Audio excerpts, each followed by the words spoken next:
गई।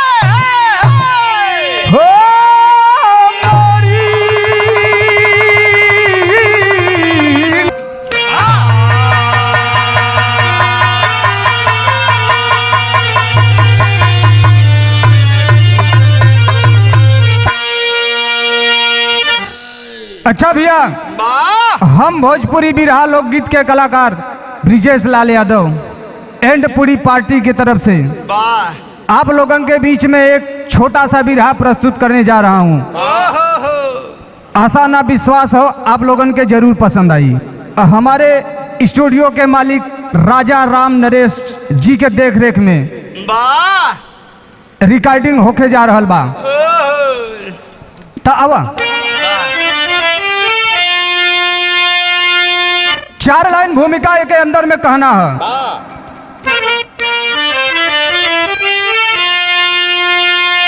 अरे अभिशाप जीवन की होती गरीबी,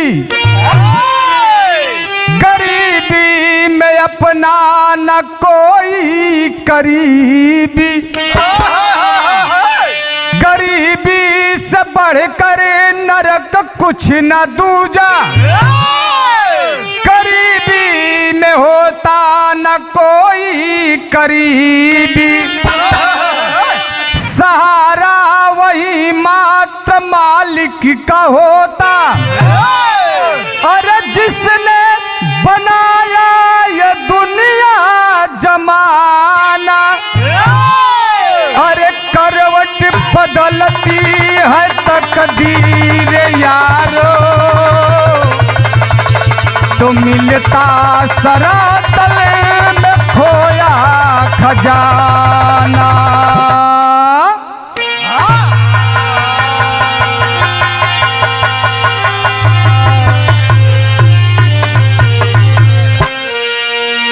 ए बाबू, अभिशाप जीवन की होती गरीबी, गरीबी में कोई न अपना करीबी, जीते जी अगर जो नरक देखे के बाद तो एक गरीब घर में पैदा होके देखा। गरीबी का होले बिरहा के अंदर आप लोगन के सुने के मिली। तब गजल में कहना है मास्टर,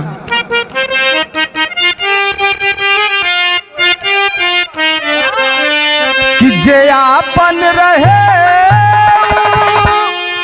बेगाना भइल बा, सनम दोसरा के दीवाना भइल बा,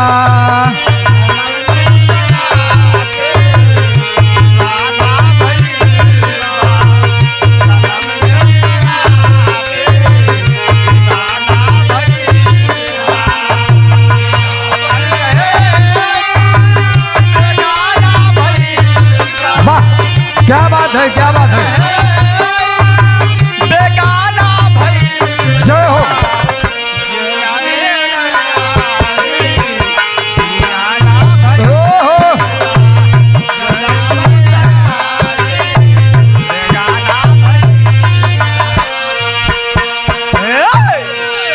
लेकिन कवि जी कितना बढ़िया भाव लिखत हुए बिरहा के अंदर, कि दौलत जहां बा, अरे जमाना वही बा, नजरिया कहीं बा, निशाना कहीं बा,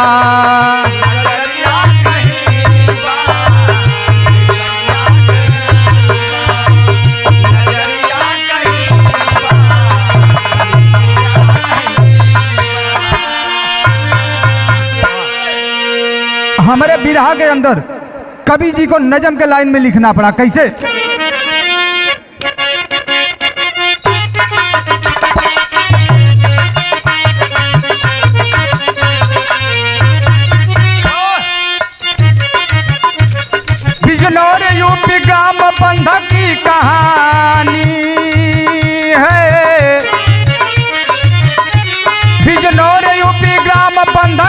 कहानी है, गरीबी बेबसी में लिपटी जिंदगानी है।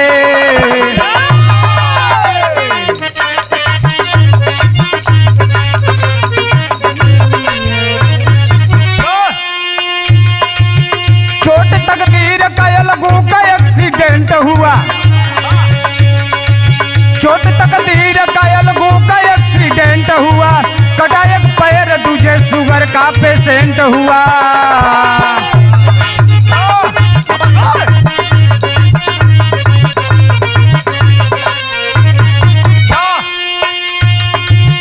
दुल्हन शांति तीन बेटी के जिया,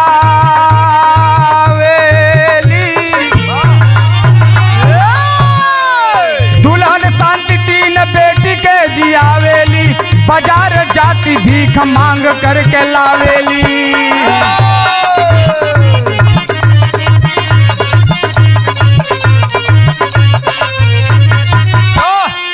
रंजू राधिका में खुशबू जो सयानी है, रंजू राधिका में खुशबू जो सयानी है, मांगे भीख ट्रेन दिल्ली राजधानी है।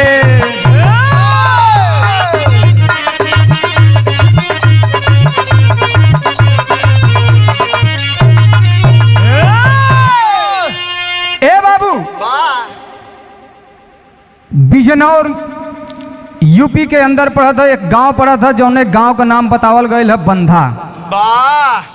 बंधा गांव में रहे वाला एक बहुत बड़ा गरीब परिवार। बाबूजी हुआ, माताजी हैं, एक को बेटवा गोद में ना हुआ बाबू, तीन बिटिया हैं, तीनों बिटिया का परवरिश वो गरीबी में करत हुवन। एक दिन का घटना ऐसा घटल, बाबूजी चला गए मार्केट सब्जी लावे, अचानक वही चौराहे पर उनका एक्सीडेंट हुआ। एक्सीडेंट के अनुसार जब हॉस्पिटल में लाया गया, जौनी समय हॉस्पिटल में पहुंचल हुवन, तो डॉक्टर साहब बताएगा एक्सीडेंट इतनी बुरी हालत से हुई कि एक पैर काट के निकालना पड़ा। इलाज चलता रहा, इधर से पैर काट के निकाल देलन, दूसरी तरह इलाज जब भयल तो उनके शुगर का मरीज निकल गईलन। आय हाय रे गरीबी, कितनी जिल्लत से झेलत हुवन। धीरे धीरे समय बीतता गया, अचानक बाबूजी अलगू का मृत्यु हो गया। जब मौत हो गई तो परिवार बूढ़ी मतारी लेके तीन बिटिया के वो बाजार से जाएं, भीख मांग के 200-500 जो पावे मार्केट से अनाज लेके आवे, तो घरे कुछ बनावे खावे का धीरे धीरे चलत रहे, भोजन बनत रहे। एक दिन बैठल रहली घरे, बड़की बिटिया जौने का नाम खुशबू बतावल गई, उस सोचलस कि हमार माई कब तक भीख मांग के हम लोगन के खियाई, काहे ना हम जाके माई के संगे भीख मांगे के काम करी। सोच लेती है दिल्ली ट्रेन राजधानी में जाकर के गाना गाने और बजाने का, भीख मांगने का काम शुरू करती है। बाबू जब मांगे लगल, भीख मांगे का काम शुरू कर लिया, सब बिरहा में तरज लगल। मास्टर कैसे?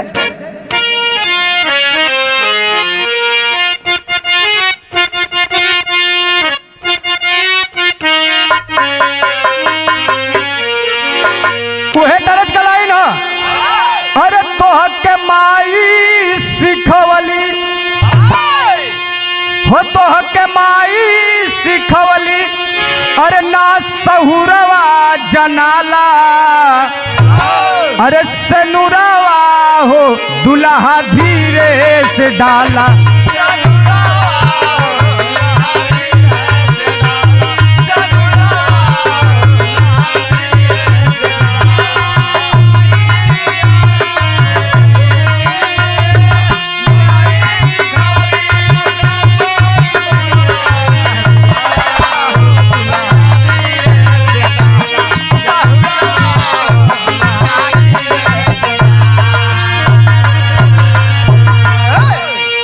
वो जाके ट्रेन में भीख मांगे का काम शुरू कैले, तो एक दिन ओकरे संगे घटना घटल का, वही ट्रेनवा में लोग यात्री बैठल रहन, एक संजय यादव लड़का से वो खुशबू का नैन चार हो गई।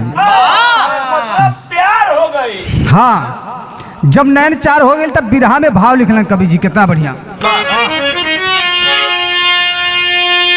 अरे खुशबू के खुशबू समाइल ही अरवा, अरे खुशबू के खुशबू समाइल ही अरवा, भंवरवा हो वही बगिया में अइले।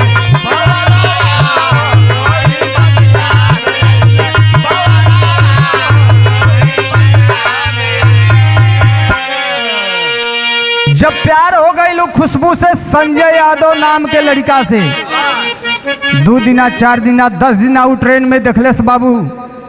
एक दिन शाम का समय रहा, धीरे धीरे पीछा करके ओकरे घरे आवे के प्रयास कैले। तब अंतरा में कहना है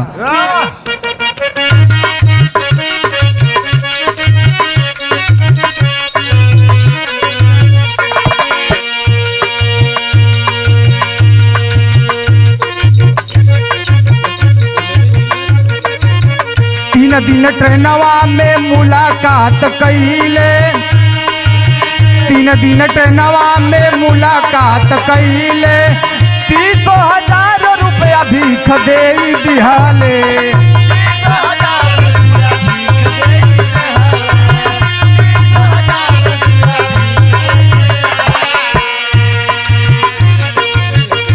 एक दिन रतिया में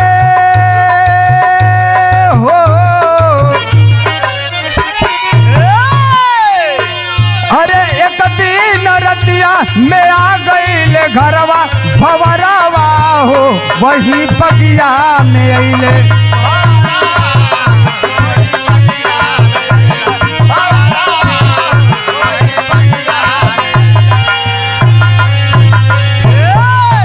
एक दिन मौका पा करके संजय यादव खुशबू के पीछे पीछे पीछे पीछे ओकरे घरे तक आ गई। जब ही बतिया खुशबू पीछे लौट के देखली ना भैया, तब मना करत ही कि हमरे घरे मत चला, लोग का सोची, जमाना का कही। ए बतिया के खुशबू बतावत है। जौनी समय संजय खुशबू के पीछे पीछे आयल तो खुशबू संजय से एगो बात कहल। टेरी के लाइन में कहना है मास्टर,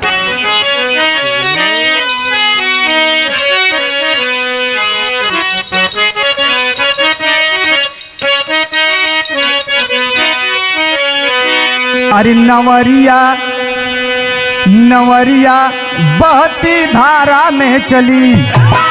अरे तो जीवन ए बाबू जीवन असमंजस में कोई ना किनारा, अरे किनारा अरे की जीवन असमंजस में कोई ना किनारा, नवरिया बहती धारा में चली।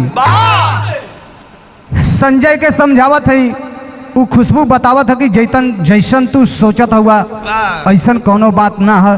हम बहुत गरीब घर के लड़की है, तोहरे साथे ना चल सकी था। इतना बतिया के समझावत है तो बिरहा में तरज लगल मास्टर।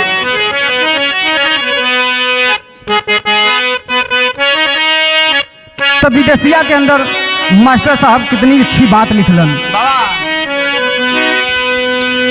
अरे भिखिया मांगे कई धंधा छोड़ली बिटियावा, अरे छोड़ली बिटियावा हो धैली सहरिया के राह जी।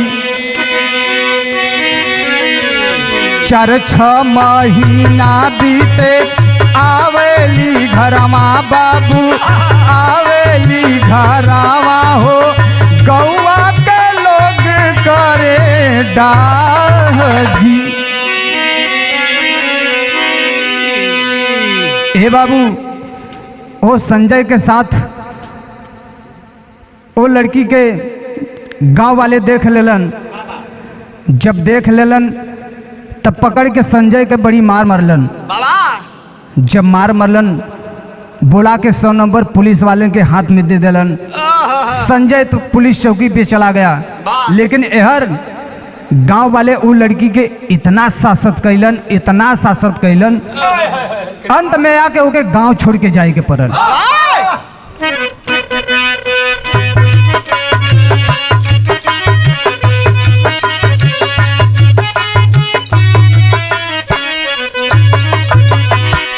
अरे कई के कमाई परी वर के जियावेली हो, वर के जियावेली हो करे न चली बियाह जी।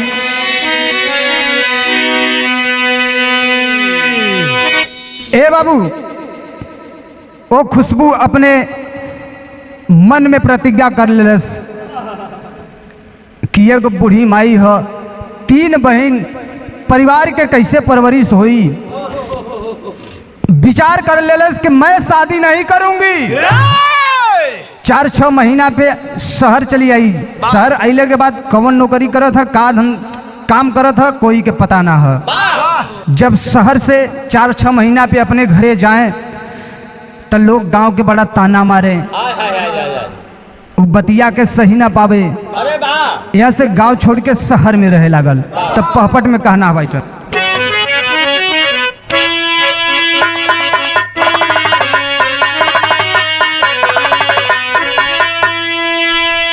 हर जौनी समय संजय छूटल है जेल से, 3 साल का बीत गई। 3 साल का समय बीतल। जब संजय छूटल है जेल से तो खुशबू का तलाश करा था। पहपट में कहना है मास्टर कैसे,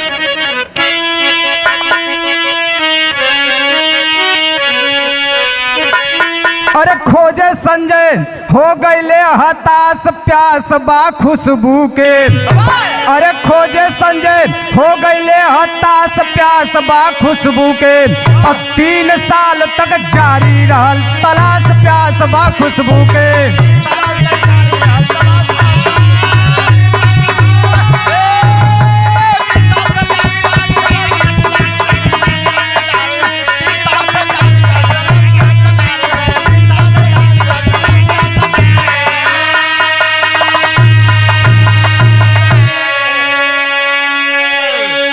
ग्राम नेवादा बिजनौर में संजय यादव के घर खजाना हो। और ईट भट्ठा के मालिक पापा रहले माना जाना हो।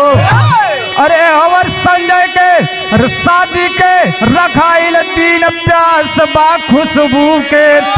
अब 3 साल तक जारी रहल अब तलाश प्यास बा खुशबू के। ए बाबू, जौनी समय संजय जेल से छूटल है, 3 साल तक खोजलस लेकिन वो लड़की मिलल नहीं। जब पता ना चलल सोचलस कि लगता है खुशबू इस दुनिया में नहीं है। तो शादी का दिन धरा गई। संजोग देखें बाबूजी, एहर प्रमाण मिलत है जौन खुशबू गांव छोड़ के शहर चली गई रहे। शहर में जाके ऑर्केस्ट्रा लेडीज बन के नाचे का धंधा कैलस। जब हर संजय का शादी लगल संजोग से मिलत है तो आल्हा के लाइन में कहना है मास्टर कैसे,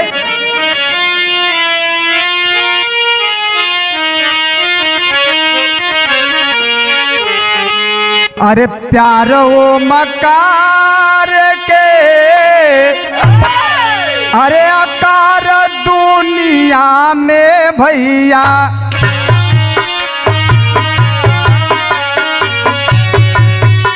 प्यार परमेश्वर चाहे का भगवान।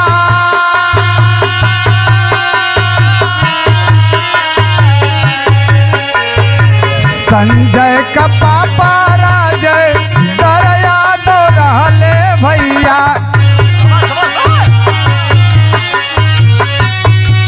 अरे बेटा का सदिया तय कैले श्री माँ।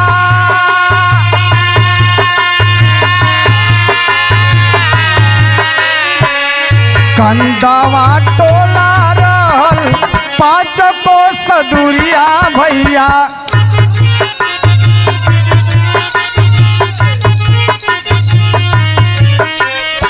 अब दुल्हन प्रियंका जैसे दुइया के चार।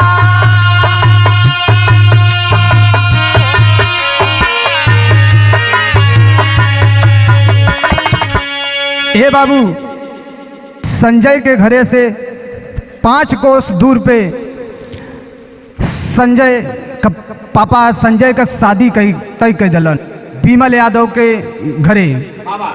दुल्हन का नाम प्रियंका बतावल गई। प्रियंका इतनी खूबसूरत है बाबू, लेकिन ओकर अफेयर कोई और से चलत रहे। जौनी समय बारात लेके संजय यादव का पापा राजेंद्र यादव विमल यादव के मकान पे पहुंचे हैं। कौना तारीख कौना डेट के पहुंचल हवन।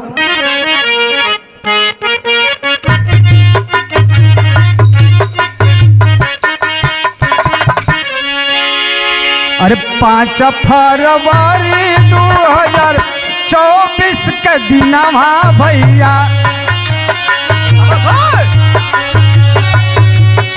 आइल बारियतिया विमल यादव के मकान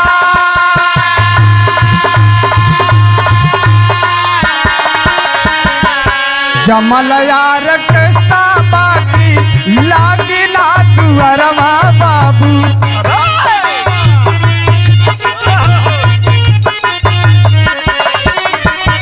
पागल बाल लड़किया दोनों पक्ष परेशान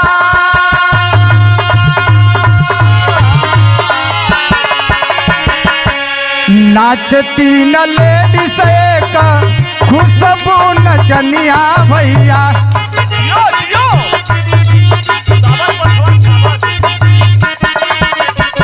अरे दोनों मीत दोनों हो के गईले पहचान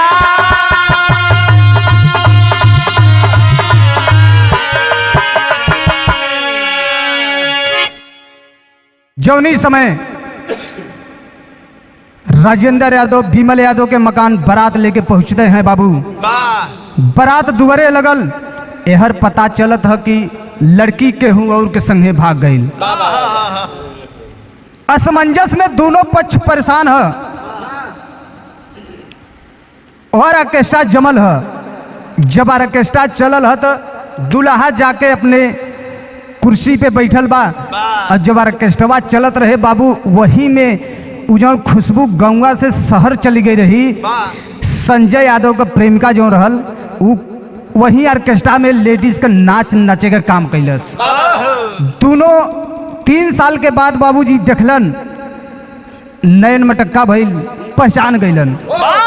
जब संजय यादव खुशबू के और खुशबू संजय के पहचानलन तब बिरहा में खड़ी लगल मास्टर।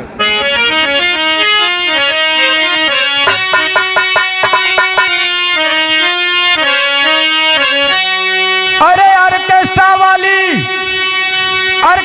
वाली खुशबू के भराइल मांगिया अरे बैठल मारो में गुजरिया पिया के लगिया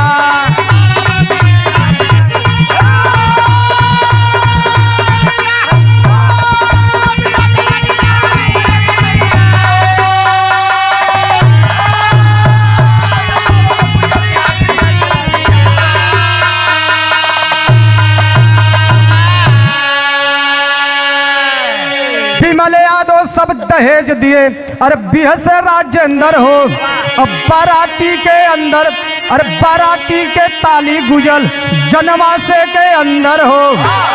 अरे तो गहना से अब गहना से सजावले बा दुल्हन के अंगिया तो बैठे मारो में दुल्हनिया पिया के लगिया।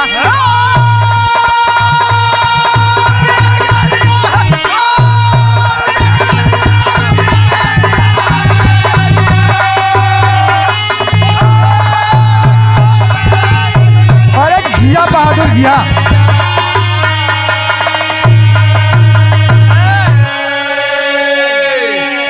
जब ये बात के पता चलल कि संजय के यही लड़की से प्रेम रहल तब विमल यादव बड़े खुशी खुशी बाबूजी वो लड़की के उसी बारात में बुला के संजय यादव के साथ शादी रचा दी। जितना धन दौलत संपत्ति अपने लड़की के देवे खातिर खरीदले रहलन सब दे देलन। वो खुशबू दुल्हन बनल संजय यादव के। पा करके दोनों प्रेमी आपस में बहुत खुश होंगन। तब बिरहा में छाप लगल तो गुरु बिहारी गुरु गणेश इच्छा पूरले अधूरी हो। रामलाल कभी चंद्रिका अशोक सत्तन पूरी हो। अब नवरिया बहती धारा में चली, अरे बाबू नवरिया बहती धारा में चली। तब बीरजस यादव कवि के शंभू के सहारा, नवरिया बहती धारा में